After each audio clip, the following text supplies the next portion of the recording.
네, 이슈의 재구성 시간입니다. 코스피가 지금 3.11%, 코스닥이 5.14% 폭락하고 있습니다.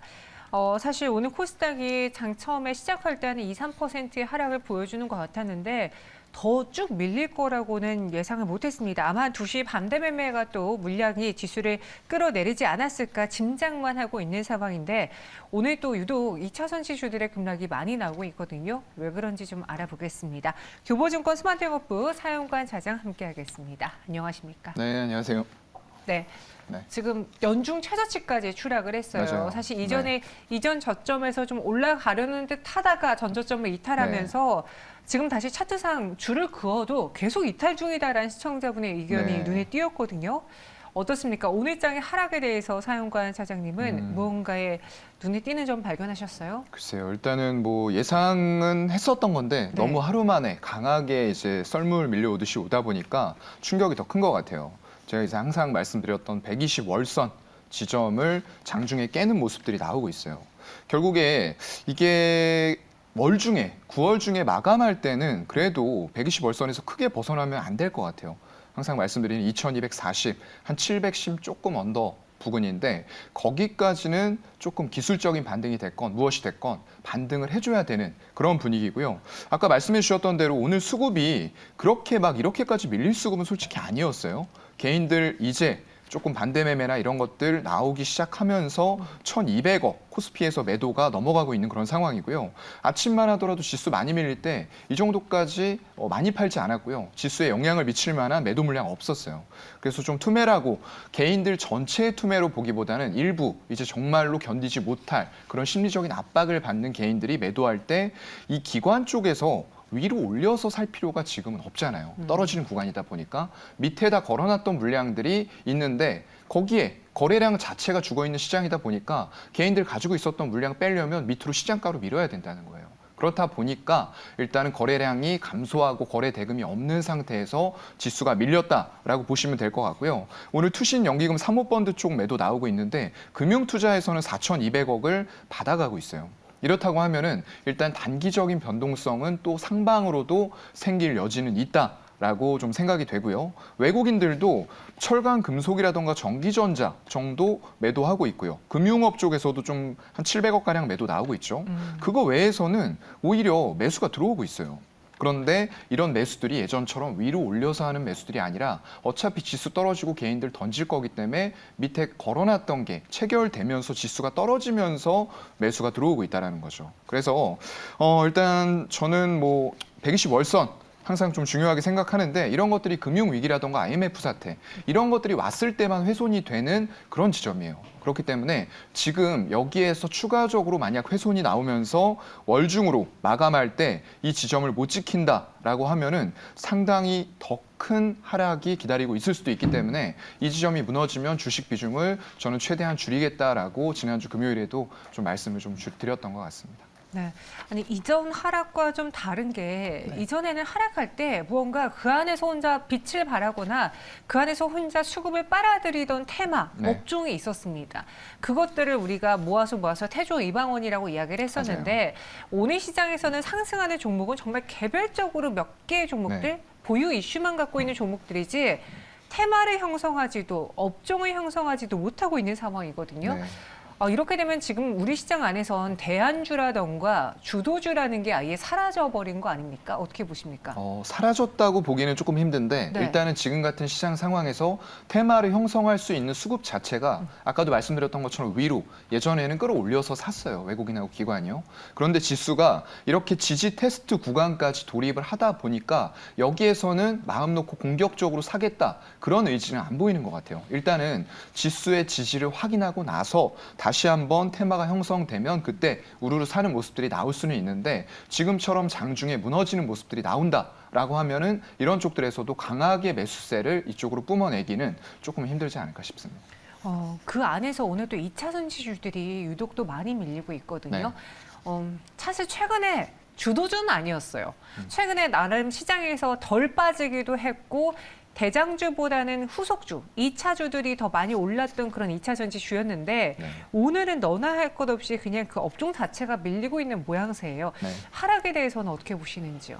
글쎄요. 일단은 이게 뭐 대안이 될 수는 있어요. 분명히. 왜냐하면 실적을 바탕으로 해서 밸류가 계속 상향되고 실적도 같이 숫자가 높아지는 구간이기 때문에 분명히 어떤 메리트는 있습니다. 하지만 지금 같은 시장에서 이제 매수는 좀 기술적인 구간들을 우리가 확인하면서 접근할 필요는 분명히 있다라고 생각이 되고요. 그간에 수익 실현을 많이 할 수 있을 만큼 저가에 샀었던 외국인과 기관들의 어떤 차익 실현이 나오는 게 아닐까라고 생각이 되고 개인들은 이런 장에서 너무 무턱대고 달려들면 안 될 것 같아요. 이거 향후에도 숫자하고 모멘텀 나올 거니까 계속적으로 접근이 유효하다라는 부분들보다는 일단은 큰 폭으로 지수를 봐야 될 구간이 왔습니다. 제가 항상 말씀드리는 120월선 구간이 왔기 때문에 여기에서는 지수가 깨져버리면 정말로 심각한 상황, 아까 말씀드렸던 추가적인 하락이 있을 수도 있는 구간에서 너무 공격적으로 모멘텀이 살아있고 그동안에 빠지면 다시 올라왔었던 태조 이방원이다라고 해서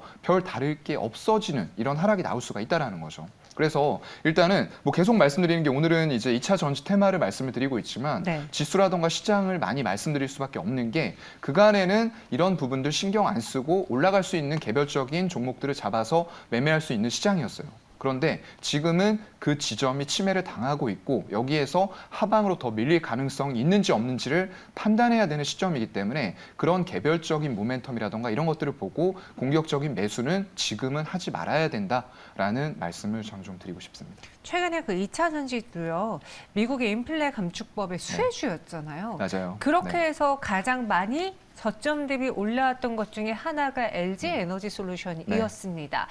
워낙 시장 점유율도 확보하고 있는 상태에서 실적도 잘 나오고 있죠. 여기에 미국에서의 그 정책 수혜주죠.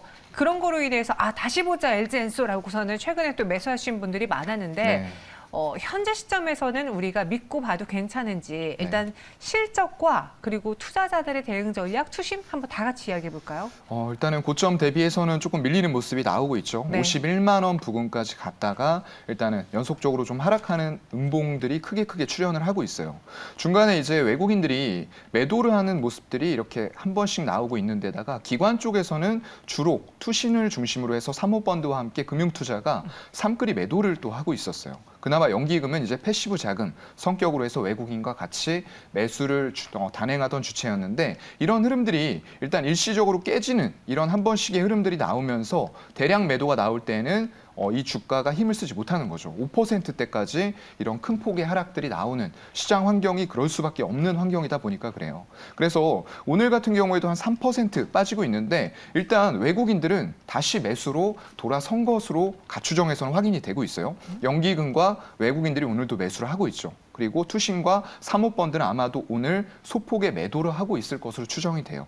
다만 지금 단기적으로는 힘들긴 한데 이런 부분들이 결국에는 지금은 항상 말씀드린 LFP 저가형 배터리지만 보급률이 점차 늘어나고 이 친환경 차량에 대한 판매가 가속화가 된다.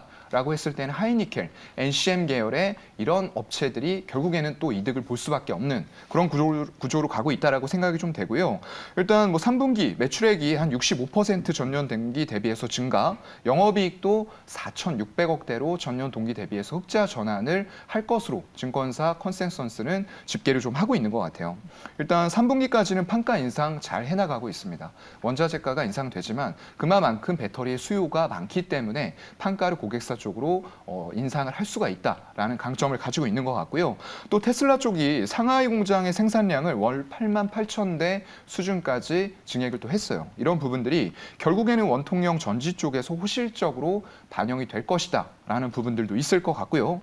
애플 쪽에서는 신제품 출시하면서 중대형 전지, 어떤 ESS라던가 이런 2차 전지 차량 쪽뿐만 아니라 소형 전지, IT 기기 이런 쪽도 실적이 같이 개선이 될 수 있다라는 흐름들은 분명히 맞는 것 같아요. 하지만 아까도 말씀드렸던 것처럼 이런 종합적인 내용들이 좋다라고 했을 때 그리고 수급까지도 같이 들어오고 있어요. 하지만 이걸 예전처럼 위로 끌어올려서 사는 구간은 아니라는 거죠. 외국인 기관도요.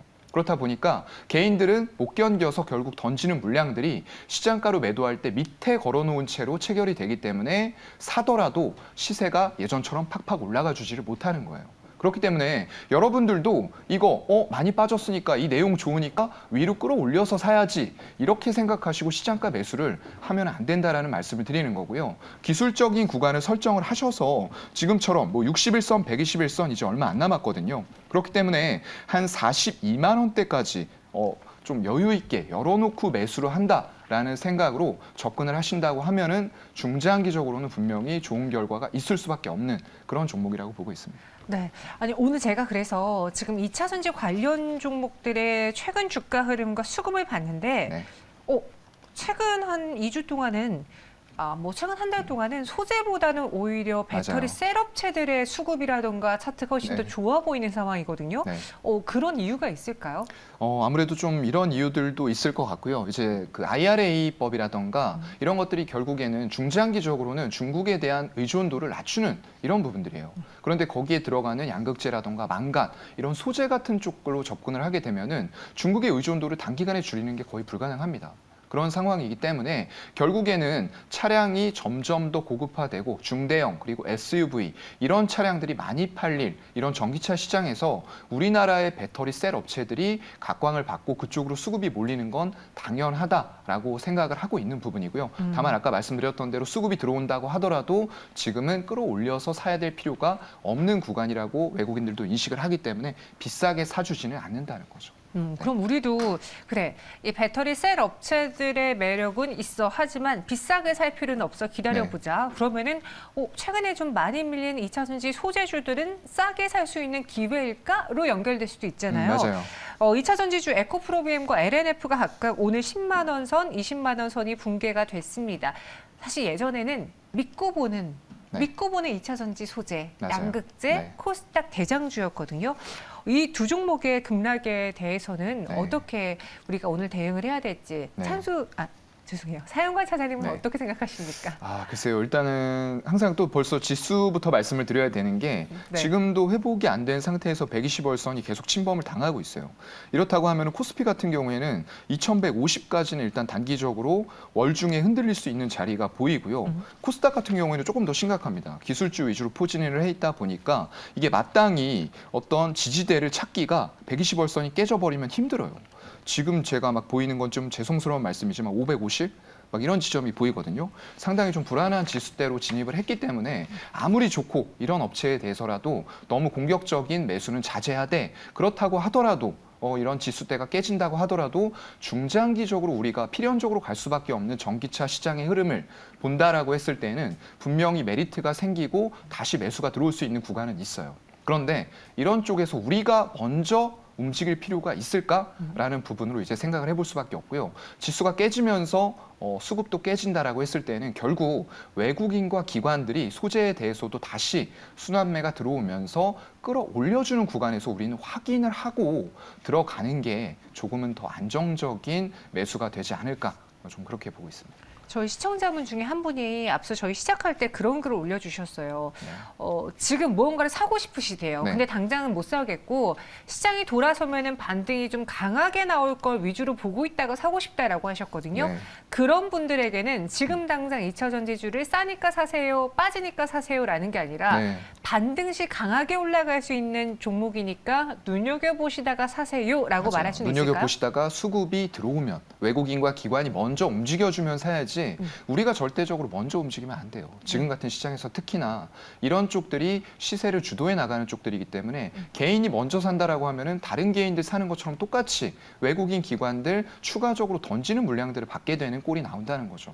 그렇게 되면은 추가적인 하락이 아무리 좋은 기업이라도 있을 수밖에 없어요. 그래서 일단 첫 번째로 우리가 확인해야 될 건 1차적으로 지수의 120월선 지지예요. 아마 이번 주 중에 저는 터치를 할 거라고 생각을 했는데 오늘 너무 심하게 빠지면서 일단은 120월선이 침범을 당했어요. 그렇기 때문에 하방으로 일단은 지지받아야 될 선이 뚫린 겁니다. 그렇다고 하면은 여기에서 위로 올라가려고 할 땐 반대로 지지선이 아니고 저항선이 된다는 거예요.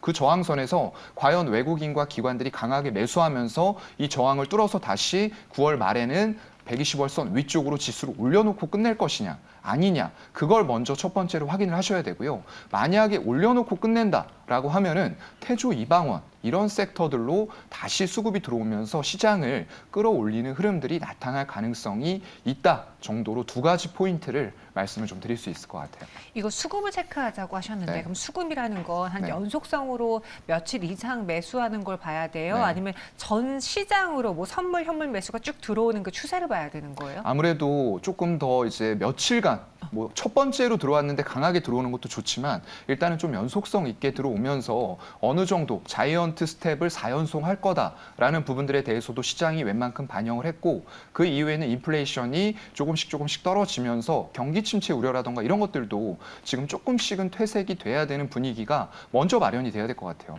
우리는 지금 지수가 120월선까지 내려왔지만 지금 미국 쪽은 아직까지도 35월선 정도만 깨졌거든요. 그렇다고 하면은 미국은 추가적으로 하락할 구간들이 남아 있다라는 거예요. 만약에 추가적으로 하락한다라고 했을 때는 우리도 아까 말씀드렸던 대로 이 선을 지키지 못하고 더 빠질 수도 있다라는 부분들까지도 생각을 해야 되거든요. 그렇기 때문에 일단은 말씀드렸던 대로 좀 연속성 있게 들어오는 모습들이 먼저 확인이 되는 게 우리 같은 개인들 입장에서는 조금 더 안정적으로 어떤 안전 마진을 깔고 들어갈 수 있는 그런 좀 시그널이 되지 않을까 싶습니다. 알겠습니다. 이렇게 오늘 시장 코스닥 이야기 또 그 안에서 2차 전지 이야기 다뤄봤습니다. 먼저 움직이지 말자. 우리가 외국인 기관의 매물을 받을 필요는 없다. 그들이 돌아서는 걸 보고 그러고 우리도 사자라고 네. 이야기해 주셨습니다. 맞아요. 알겠습니다. 사용과 차장과 함께 했고요. 여기서 인사드릴게요. 고맙습니다. 네, 고맙습니다.